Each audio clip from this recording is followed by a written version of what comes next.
오늘 우리에게 주시는 하나님의 말씀은 데살로니가 전서 5장 16절에서 18절까지입니다. 항상 기뻐하라, 쉬지 말고 기도하라, 범사에 감사하라. 이것이 그리스도 예수 안에서 너희를 향하신 하나님의 뜻이니라. 아멘.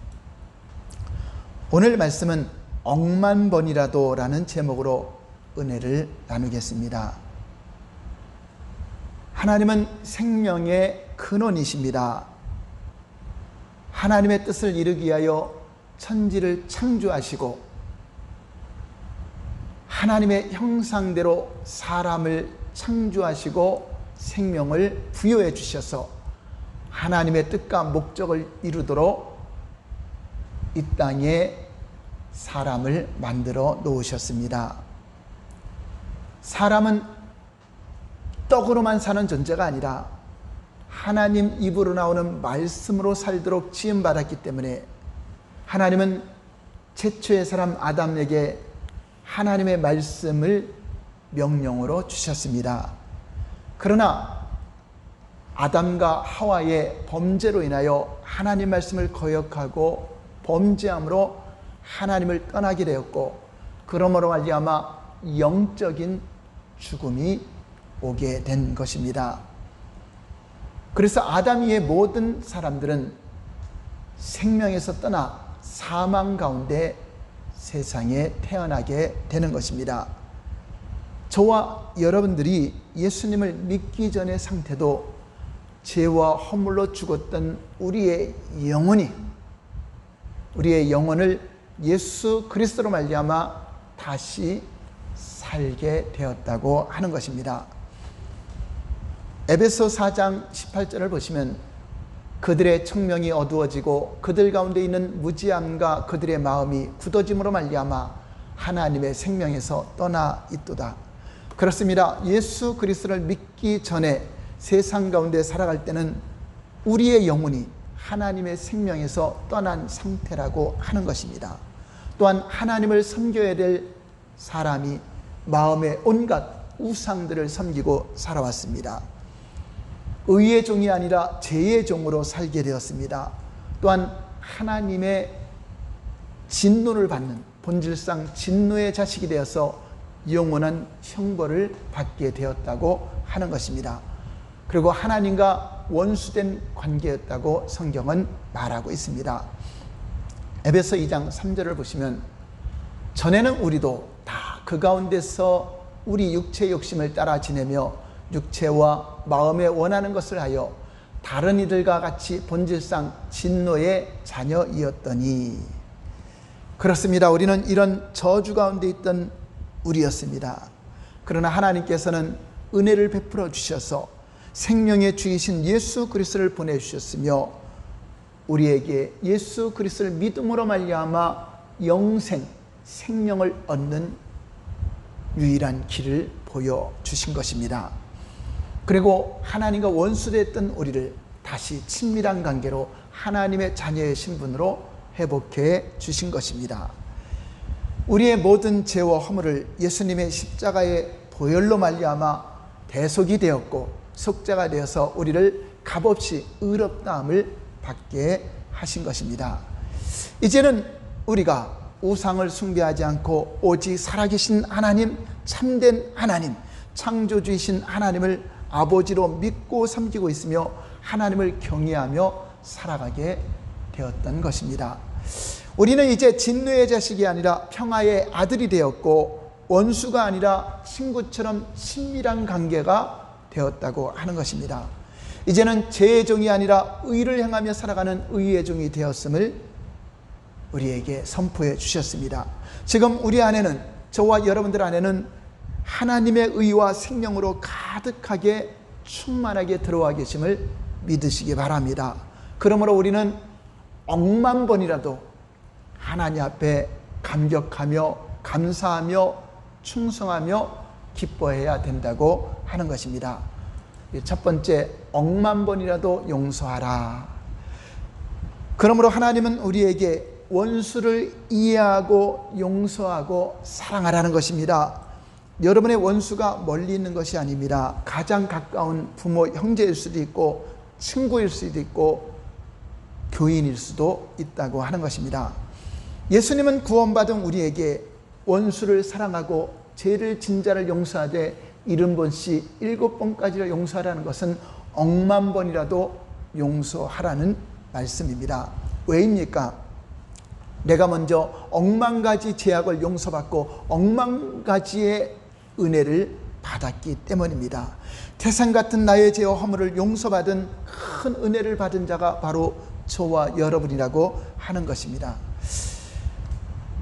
그러나 형제의 죄는 아무리 크더라도 내 죄에 비하면, 내가 용서받은 죄에 비하면 티끌 같은 죄에 불과하다고 하는 것입니다. 하나님께서 나의 태산 같은 죄를 용서해 주셨는데 티끌만한 죄를 우리는 용서하는 것이 당연하다고 하는 것입니다. 우리가 낱낱이 나열할 수 없는 나의 억만 가지 죄악을 주님은 다 용서하셨습니다. 의롭다 하셨습니다. 영원히 지옥에서 고통받아야 될 그러한 죄악을 용서하시고 우리를 구원하시고 건져주셨다는 것을 여러분 잊지 마시기 바랍니다. 그러므로 나의 주변에 있는 사람들의 허물과 죄를 드러내지 말고 용서하는 것은 티끌같이 작은 죄이기 때문에 우리가 용서해야 된다고 하는 것입니다. 억만 가지 죄를 용서받았다는 사실을 믿는 사람은 주위에 있는 친척이나 친구, 형제자매의 실수와 허물이 있다 할지라도 70번씩 7번이라도 용서할 수 있는 능력이 우리에게 주어졌다고 하는 것입니다. 그러나 이웃의 죄를 용서할 수 없다는 것은 내가 억만 가지 죄를 용서받은 사람이라는 사실을 망각하고 믿지 않는 사람이라고 하는 것입니다. 그러므로 우리는 나의 억만 가지 죄를 다 용서받았으니 원수를 대할 때 이렇게 대해야 합니다. 억만 번이라도 이해하라, 억만 번이라도 용서하라, 억만 번이라도 사랑하라, 이렇게 주님은 우리에게 말씀하시는 것입니다. 그리스도인들은 탕감받을 수 없는 1만 달란트를 탕감받은 자들입니다. 내 힘으로는 도저히 갚을 수 없는 억만금의 빚을 다 탕감받았습니다. 하나님께서는 나의 억만 가지 죄악을 다 용서해 주셨습니다. 태산 같은 죄를 다 용서받았습니다. 나의 주위에 있는 형제자매들이 죄를 짓는 것은 티끌 같은 작은 죄에 불과하다고 하는 것을 여러분 믿으시기 바랍니다. 그들이 지은 죄와 허물을 모두 용서할 수 있는 능력이 이제 예수 그리스도의 그 마음, 그리스도의 형상이 우리 안에 있다는 사실을 믿어야 합니다. 용서는 감정과 기분의 문제가 아니라 하나님 말씀을 믿고 그 말씀에 순종하는 의지의 문제라고 하는 것입니다. 그러므로 나는 나에게 죄를 범한 형제의 죄를 다 용서했다라고 믿음으로 선포를 해야 되는 것입니다. 용서는 하나님의 말씀을 듣고 믿음으로 하는 것이지 느낌이나 감정으로 하는 것이 아닙니다. 내가 기분 내키면 용서하고 기분 안 좋으면 용서하지 못하는 그런 것과 다른 것입니다. 용서해야 되겠다는 의지가 중요합니다. 내가 용서받은 자로서, 하나님 믿는 자로서 용서하겠다는 의지가 중요하고, 또 기도하고 구하는 것은 받은 줄로 믿는 것처럼 용서하는 것도 나는 그 사람을 완전히 용서했다, 그 사람을 이해한다라고 여러분들이 그 마음에서 믿고 선포할 때 그것이 실제 상황이 된다고 하는 것입니다. 어떤 사람이 당신에게 무슨 해를 끼쳤습니까? 그 사람의 입장에 생각하면 아무것도 아닐 수 있다고 하는 것입니다. 그 사람은 모르고 그런 실수를 했을 수도 있습니다. 그를 억만 번이나 이해하고 용서하리라고 작정하시기 바랍니다. 그런 사람이 하나님께 진실로 용서받은 자라는 것을 믿는 자라고 하는 것입니다. 마태복음 6장 14절 15절을 보시겠습니다. 너희가 사람의 잘못을 용서하면 너희 하늘 아버지께서도 너희 잘못을 용서하시려니와 너희가 사람의 잘못을 용서하지 아니하면 너희 아버지께서도 너희 잘못을 용서하지 아니하시리라. 하나님께서 태산 같은 죄를 용서받은 줄 진짜 믿는 사람은 다른 사람의 죄를 용서하게 된다는 것입니다. 그러므로 남을 용서한다는 것은 그 사람을 위한 것이나 나 자신을 위한 것입니다. 내가 남을 용서하는 자라고 하는 것은 내가 하나님께 용서받은 자가 되었기 때문에 결국 내가 용서하지 못하는 것은 내가 용서를 받지 못하는 자가 되었다는 것이기 때문에 용서하는 것은 그 사람을 위한 것이 아니라 바로 나 자신을 위한 것임을 여러분 아시기 바랍니다. 우리가 남을 용서하는 삶을 살게 될 때 우리의 모든 죄가 하나님으로부터 용서받은 것을 믿는 것입니다. 억만 가지 죄를 용서받는 것은 내가 죄를 용서받았다고 믿지 못하는 자는, 티끌만한 다른 사람의 죄를 용서하지 못하는 자는 예수님이 나를 용서해 준 것을 믿지 못하는 자라고 하는 것입니다. 두 번째, 믿음의 말을 억만 번이나 말하라. 여러분들은 지금 어떤 말을 하고 있습니까? 절망적인 말을 하고 있습니까? 안 된다는 말을 하고 있습니까? 믿음의 말을 하고 있습니까? 될 수 있다고 말하고 있습니까? 누가복음 17장 6절을 보시면 주께서 이르시되 너희에게 겨자씨 하나일 만한 믿음이 있었더라면 이 뽕나무더러 뿌리가 뽑혀 바다에 심기어라 하였을 것이요 그것이 너희에게 순종하였으리라. 이는 믿음으로 원하는 것을 말을 할 때 그 말한 것이 이루어지게 된다고 하는 것입니다. 그러므로 믿음의 사람은 믿음으로 말한 것을 내가 얻게 된다는 것을 인정하고 믿어야 된다고 하는 것입니다. 내가 믿음으로 말한 것을 얻게 됩니다. 한번 따라서 할까요? 내가 믿음으로 말한 것을 얻게 된다. 그러므로 현실의 고통스러운 문제를 말하지 말고, 절망스러운 문제를 말하지 말고 믿음으로 해결될 것, 믿음으로 원하는 것을 말하라고 하는 것입니다. 그럴 때 그 말하는 것이 실제 상황 속에서 이루어질 수 있다고 하는 것입니다. 예수님은 소경 바디메오에게 이렇게 질문합니다. 내게 무엇을 해주길 원하느냐? 그랬더니 보기를 원합니다. 그렇습니다. 내가 원하는 것을 주님께 말하면 되고 원하는 것을 선포하면 되는 것입니다. 다른 힘든 상황을 말하지 않아도 됩니다.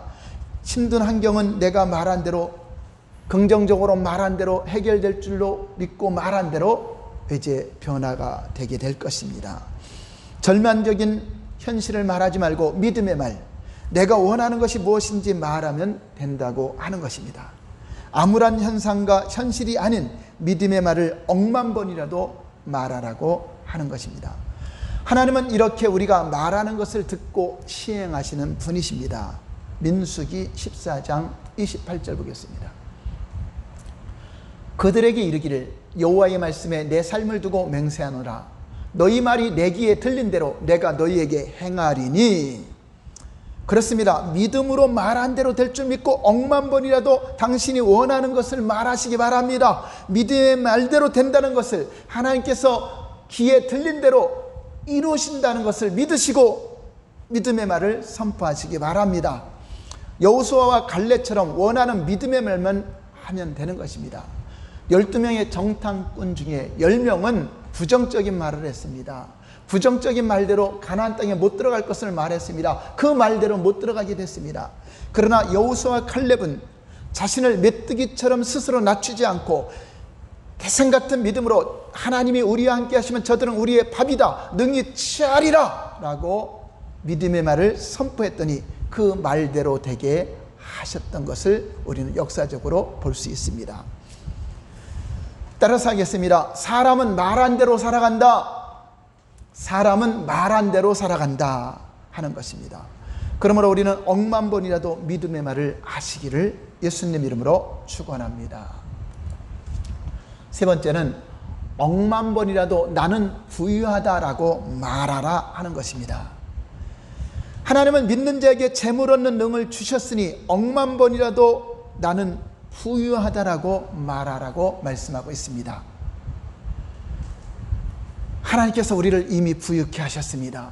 자신이 가난해지심으로 부유함을 주셨습니다. 믿음으로 나는 부유하다라고 말하시길 바랍니다. 어떤 사람들은 생지 마인드를 가지고 좁은 생각으로 짹짹거리며 살아갑니다.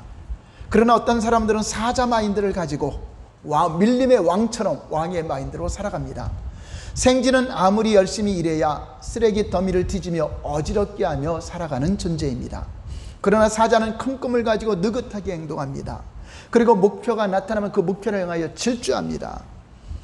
옆에서 시끄럽게 소리치며 이리저리 도망가는 다른 동물들에게는 관심을 가지지 않고 오직 목표를 향하여 돌진하는 것입니다.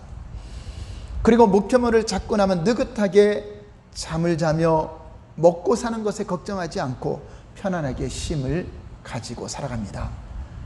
그렇습니다. 우리 안에 유다의 사자이신 예수님께서 함께하고 계십니다. 사자는 밀림의 왕이십니다. 예수님은 왕의 왕이십니다. 그 왕의 유전자가 우리 안에 흐르고 있으며 예수님의 DNA 피가, 왕이신 그분의 DNA 피가 내 안에 유전자로 흐르고 있음을 믿고 왕의 마인드를 가져야 된다고 하는 것입니다. 우리는 참새가 아니라 하늘의 제공권을 가지고 있는 하늘의 제왕처럼 독수리와 같은 존재라고 하는 것입니다. 참새 마인드로 작은 일에 짹짹거리지 말고 풍랑 앞에서 날개를 펴고 더 높이 비상할 수 있는 능력이 우리 안에 존재하고 있음을 믿으시기 바랍니다. 나는 참새가 아니다. 나는 독수리의 마인드를 가지고 있다. 나에게는 왕의 마인드를 가지고 있다라고 여러분 생각하시고 선포하시기 바랍니다. 하나님은 이미 우리 안에 부의 영을 주셨다라고 말씀하고 있습니다. 고린도후서 8장 9절 보겠습니다. 우리 주 예수 그리스도의 은혜를 너희가 알거니와 부유하신 이로써 너희를 위하여 가난하게 되심은 그의 가난함으로 말미암아 너희를 부유하게 하려 하심이라. 그렇습니다. 우리의 몸은 100조 개 이상의 세포로 이루어졌다고 합니다. 내 몸에 있는 세포 한 개가 1원이라고 해도 100조 원이 된다고 하는 것입니다. 뇌는 150억 개 이상의 뇌세포가 있다고 합니다. 한 개가 1원이라고 해도 150억 원이 넘습니다. 또한 한 개에 10원이라면 1500억 원이 넘는 것입니다. 저와 여러분들의 몸은 엄청난 자산을 가지고 있는 존재라는 것을 믿으시기 바랍니다. 그러므로 건강한 몸 하나라도 우리는 억만장자와 같은 그러한 자산을 갖고 있는 것입니다. 당신 자신이 100조 원이 넘는 1인 대기업을 소유하고 있다는 것을 믿으시기 바랍니다. 그러므로 우리는 다 잃어도 건강만 있으면 그까진 돈은 아무것도 아니라고 하는 것입니다. 우리 안에 재물 얻는 능력이 다 주어져 있다고 여러분 믿으시기 바랍니다. 전도서 5장 19절을 보시겠습니다.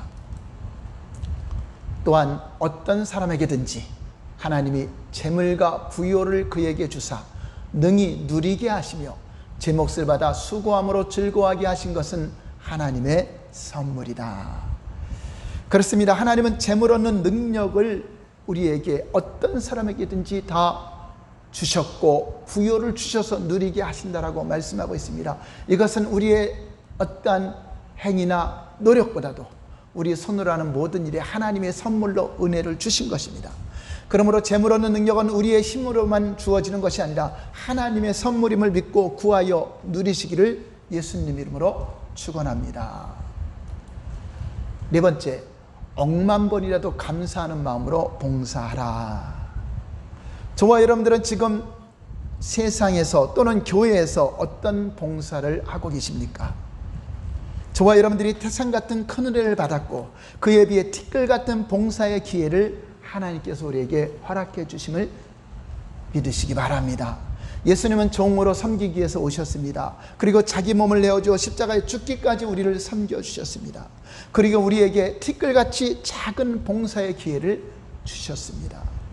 그러므로 우리가 무엇을 하고 알아주기를 바라지 말고 주님 앞에 당연히 해야 될 일을 했습니다 라고 말을 해야 하는 것입니다. 누가복음 17장 7절에서 8절 보시겠습니다. 너희 중 누구에게 밭을 갈거나 양을 치거나 하는 종이 있어 밭에서 돌아오면 그더러 곧 와 앉아서 먹으라 말할 자가 있느냐?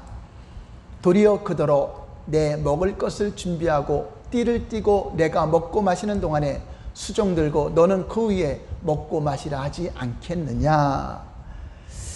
그렇습니다. 태산같이 큰 구원의 은혜를 받은 우리는 봉사하는 그 모든 것이 티끌같이 작은 것에 불과하다고 하는 것입니다. 그러므로 봉사하며 섬기면서 불평하거나 원망하지 말고 기쁨으로 감사함으로 순종하며 충성하시길 바랍니다. 교회 안에서 사람들이 왜 시험에 듭니까? 남들보다 더 많이 헌금했다고 하면서 티끌 같은 헌금을 드리고도 또 티끌 같은 봉사를 했는데도 왜 나를 알아주지 않느냐고 자신의 의를 나타내는 사람은 시험에 들게 됩니다. 그리고 더 나아가 교만하여 티끌 같은 재물을 의지하여 교회의 몸인 예수님을 대적하고 흔들려고 하는 교만한 마음 때문에 교회에 어려움을 당하기도 한다고 하는 것입니다. 그러므로 저와 여러분들은 헌금을 억만금을 했다 하더라도 하나님의 은혜에 티끌반도 못한 것임을 알고 항상 저는 부족합니다라는 겸손한 마음을 가지시길 바랍니다. 우리의 섬김과 봉사는 율법의 행위를 쌓아 보상받기 위한 목적이 아닙니다. 구원받은 사람이 당연히 해야 하는 것이며 구원의 즐거움과 자원하는 심령으로 충성하고 봉사하고 예물을 드려야 하는 것입니다. 교회에서 봉사를 하든지 주님이 시키는 사명을 감당할 때 그러므로 우리는 억만 번이라도 감사하고 감격하는 마음으로 봉사 충성하시기를 바랍니다. 우리 다 같이 따라서 하겠습니다. 주님, 억만 번이라도 감사하고 감격하며 충성하겠습니다. 예수님이 베다니 나병 환자 시몬의 집에서 식사를 하고 있을 때에 그 동네에 죄인인 한 여자가 있었는데 예수님께 나와 옷값을 깨뜨려 예수님의 머리에 부었습니다. 이 여인이 향유를 붓는 것을 본 가룟 유다가 여인을 꾸짖으며 이렇게 말합니다. 이 향유를 300데나리온이나 되는 엄청난 향유를 팔아서 가난한 자들에게 나눠 주었더라면 좋을 것인데 왜 허비하느냐라고 책망했습니다. 그러자 예수님은 자신에게 향유를 붓는 여인에게 이 여인의 헌신을 기뻐하시고 칭찬하시며 복음이 전해지는 곳마다 간증을 하라고 말씀하셨습니다. 예수님께 옷값을 깨뜨려 부어드리는 여인의 행위를 보고 예수님은 귀한 헌신이라고 말하고 하나님께 대하여 인색한 가룟 유다는 허비라고 말했던 것입니다. 태산같이 큰 구원의 은혜를 받은 것을 깨달은 사람은 아무리 값비싼 향유를 부어도 아깝지 않은 것입니다. 내가 받은 구원에 비하면 우리가 드리는 헌금은 티끌에 불과한 것이기 때문입니다. 오늘날 교회에서 다른 사람보다 조금 더 많은 헌금을 하고 또 만난 사람에게 자신이 어떻게 했다는 것을 자랑하는 사람을 보게 됩니다. 그러나 우리가 억만금을 하나님께 드린다 해도 예수님께 받은 은혜를 조금이나 갚을 수 있겠습니까? 영원히 갚을 수 없는 큰 은혜를 받은 자들입니다. 우리가 많은 것이라고 생각하며 드리는 예물도 자기가 구원받은 것에 비하면 티끌같이 작은 것에 불과한 것입니다.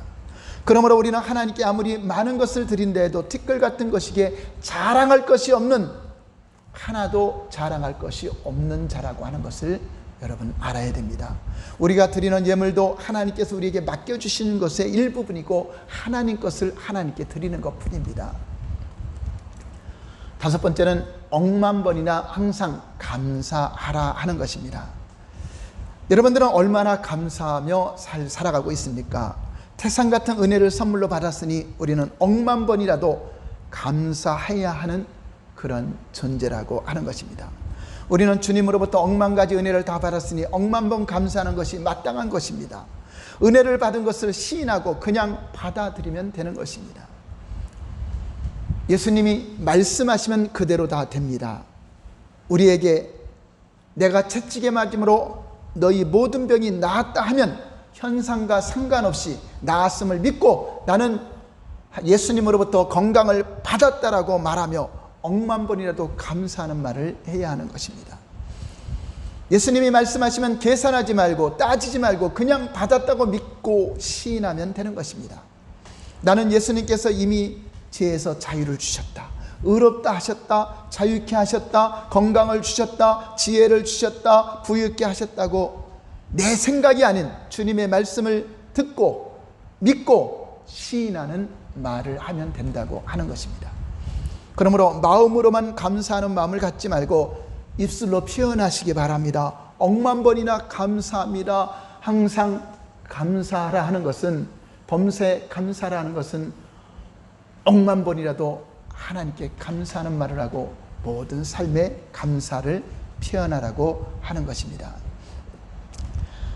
하나님은 표현하기를 좋아하십니다. 10명의 문둥병자가 예수님 말씀을 믿고 가다가 치유를 받게 된 사건이 있었습니다. 그러나 한 사람만 감사하다고 찾아와서 예수님께 무릎 꿇고 감사의 표현을 했습니다. 그러자 놀라운 일이 벌어졌습니다. 10명이 육체는 치료받았지만 이 한 사람, 감사를 표현한 사람은 영혼까지 구원을 받게 되었습니다. 그렇습니다. 다른 9명도 마음으로는 감사하는 마음을 가졌을 것입니다. 그러나 감사는 표현할 때 하나님께 인정받을 수 있다고 하는 것입니다. 예수님이 채찍에 맞음으로 나의 병을 가져가셨으므로 저는 모든 병이 다 나았습니다. 억만 번이라도 감사합니다 라고 감사의 말을 하며 살아가게 될 때 놀라운 이적이 나타나고 모든 질병에서 완전한 치유가 실제로 되는 것을 경험하게 된다고 하는 것입니다. 놀라운 일입니다. 범사에 감사라는 것은 억만 번이라도 감사해야 될 존재라고 하는 것입니다. 그러면 억만 번이라도 감사할 일이 억만 번 이상 계속적으로 우리의 삶 속에 생기게 된다는 것입니다. 6번째, 억만 번이라도 기뻐하라. 항상 기뻐하라는 말은 억만 번이라도 기뻐하라는 것입니다. 그러면 신기한 일이 벌어집니다. 항상 억만 번이라도 기뻐하는 일이 날마다 생기게 된다고 하는 것입니다. 우리가 억만 번이라도 기뻐해야 될 이유가 무엇입니까? 하나님의 은혜로 우리의 모든 문제가 이미 다 과거에 해결되었기 때문입니다. 이미 다 해결되었고 응답받았다고 믿는 사람은 억만 번이라도 기쁘게 되는 일, 날마다 생겨나게 되는 이적이 나타납니다. 여호와를 기뻐하라, 내 마음의 소원이 이루어지리라 하는 것처럼 우리는 억만 번에도 기쁨의 삶을 사시기를 예수님 이름으로 축원합니다. 7번째, 억만 번이라도 기도하라. 쉬지 말고 기도하라는 것도 억만 번이라도 기도하면 억만 번이라도 응답받게 된다는 것을 우리에게 가르쳐 주는 것입니다. 응답받는 비결인데 진짜 믿는다면 억만 번이라도 기도해야 된다고 하는 것입니다. 그래야만 억만 번이라도 기도 응답을 받게 될 것입니다. 이것이 바로 믿음의 비밀입니다. 하나님의 놀라운 은혜입니다. 이 놀라운 사실을 믿는 것이 또한 하나님의 은혜라고 하는 것입니다. 그러므로 우리 모두 믿음의 부자가 되어서 억만 번이라도 용서하시기 바랍니다. 억만 번이라도 사랑하시기 바랍니다. 억만 번이라도 믿음의 말을 선포하시기 바랍니다. 억만 번이라도 기뻐하시기를 축원합니다. 억만 번이라도 기도하며 억만 번이라도 응답 받으시기를 바랍니다. 억만 번이라도 환경과 상관없이 하나님의 은혜에 감격 감사하는 우리 모두가 되시기를 예수님 이름으로 축원합니다. 억만 번이라도 평생 감사하는 삶 살아가시기를 예수님 이름으로 축원합니다. 아멘. 할렐루야.